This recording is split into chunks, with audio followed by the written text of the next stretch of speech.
sais maintenant qu'il existe plusieurs facettes à l'épuisement professionnel. Oui, il y a le burn-out, mais il y a des phénomènes aussi plus récents comme le brown-out, le bore-out et le blur-out. Dans une autre vidéo, je t'ai parlé de la différence entre le brown-out et le burn-out. Et dans cette vidéo, je te parle du bore-out et du blur-out. Je m'appelle André-Anne Reid, je suis coach créative. J'aide les professionnels et les gestionnaires à atteindre leurs objectifs de développement professionnel et personnel. J'utilise des techniques créatives issues du journal créatif. J'aide aussi les gens qui se remettent d'un burn-out à se préparer à retourner au travail. C'est pour ça que j'ai créé un outil gratuit, 5 questions essentielles à te poser pour te préparer à reprendre le travail après un burn-out.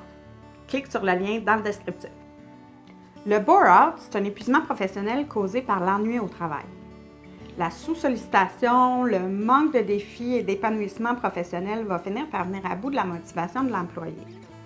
Donc, ça peut être un manque de charge de travail ou des tâches qui ne sont pas assez challengeantes. On parle de bore-out quand la situation perdure et crée un profond mal-être ou de la souffrance chez l'employé.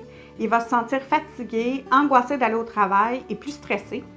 Ça peut arriver quand on est surqualifié pour le poste, quand les objectifs ne sont pas clairs ou quand les tâches sont répétitives et monotones.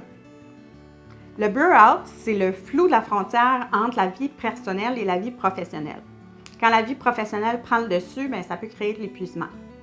Les technologies ont contribué à ce phénomène-là parce qu'on peut travailler maintenant de n'importe où, n'importe quand. On a même, depuis la pandémie, avec le télétravail, accès à nos applications corporatives sur nos téléphones personnels. Donc, on peut être tenté de répondre à des demandes tard le soir.